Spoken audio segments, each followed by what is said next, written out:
चीन एक ऐसा देश जिसे हम कई मामलों में भारत से आगे देखते हैं। एक ऐसा देश जो दुनिया भर में अपनी धौंस दिखाते नहीं थकता। यहाँ तक कि दुनिया के सबसे ताकतवर देश अमेरिका को आंख दिखाने से भी चीन नहीं डरता है। अब उसकी हालत खस्ता हो चली है। शायद चीन का बुरा दौर शुरू हो चुका है।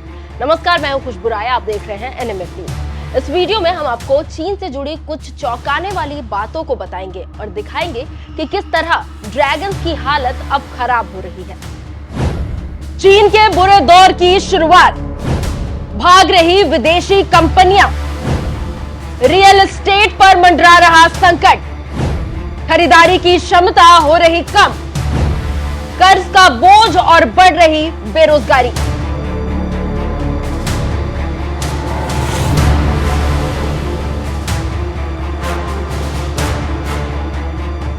चीन को हमने हमेशा एक डेवलप्ड कंट्री के तौर पर जाना है। Economy, real estate, employment, technology, हर क्षेत्र में चीन ने खुद को इतना मजबूत बनाया कि विश्व के कई देश चीन के साथ पार्टनरशिप करने में जरा भी नहीं हिचकिचाते। पर अब ये दौर शायद पुराना हो चला है, क्योंकि ड्रैगन्स वैक्सीनेटेड तो है, पर अब उनके अंदर की इम्यूनिटी खत्म होती दिख रही है। चीन अब अपने बुरे दौर की तरफ आगे बढ़ रहा है। चरमरा रही चीन की अर्थव्यवस्था। कोरोना काल एक ऐसा काल जिसने सभी देशों की अर्थव्यवस्था को हिलाकर रख दिया, पर जैसे भारत ने इस आपदा को अवसर में बदला, वैसे चीन नहीं कर पाया। भारत की अर्थव्यवस्था जहां रॉकेट की रफ्तार से भाग रही है, वहीं चीन की इकोनॉमी बुरी दौर से गुजर रही है। कोरोना महामारी के बाद से चीन की अर्थव्यवस्था संभल नहीं पाई। रियल एस्टेट और बैंकिंग सेक्टर में लग रहे झटकों से चीन की अर्थव्यवस्था पटरी से उतर गई है। चीन से भाग रही विदेशी कंपनियां। निवेश के लिए चीन से हाथ मिलाने वाली कई विदेशी कंपनियां अब अपना हाथ पीछे कर रही है। अब विदेशी कंपनी चीन से दूर भाग रही है। ये कंपनियां अब नया ठिकाना तलाश रही है। वहीं चीन की कंपनियों की हालत हर दिन पतली होती जा रही है। कंपनियां दिवालिया हो रही है। चीन की इकोनॉमी ग्रोथ को लेकर कई रेटिंग एजेंसियां चिंता जाहिर कर चुकी है।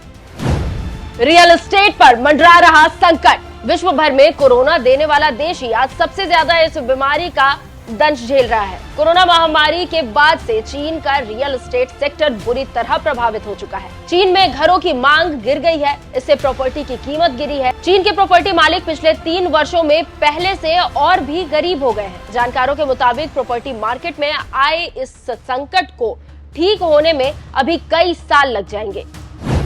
खरीदारी की क्षमता हो रही कम। पूरी दुनिया में महंगाई चरम पर है और लगभग सभी देश इस समय बढ़ती महंगाई से परेशान हैं। वहीं चीन डिफ्लेशन से गुजर रहा है। चीन में सामानों की कीमत कम हो रही है, लोगों की खरीदने की क्षमता घटती जा रही है। चीन कंपनियां तबाह हो रही है। जहां दुनिया भर के केंद्रीय बैंक ब्याज दर बढ़ा रहे हैं, वहीं चीन दरों में कटौती कर रहा है।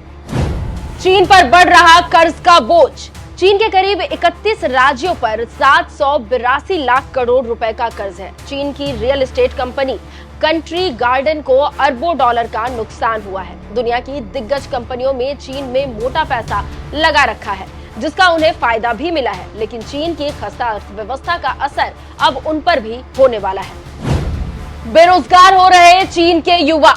चीन में बेरोजगारी रिकॉर्ड लेवल पर पहुंच चुकी है। रिपोर्ट के मुताबिक बीते महीनों में चीन में 16 से 24 वर्ष की आयु के लोगों की बेरोजगारी दर 21.3% है। ये साल 2018 तक के डेटा के अनुसार सबसे ज्यादा है। चीन में बेरोजगारी की दर लगातार बढ़ती दिखाई पड़ रही है। वैसे भी जिस तरीके से चाइना आगे बढ़ रहा था, उसे अमेरिका ने पीछे करने की शुरुआत कर ही दी थी, क्योंकि उसे पता है कि अगर इन ड्रैगन्स के सिर को आज नहीं कुचला गया तो उसी के सिर पर चढ़कर वो आग उगलेंगे। विश्व के कई देश चीन के सब्स्टिट्यूट की तलाश कर रहे हैं और इस रेस में भारत सबसे आगे है।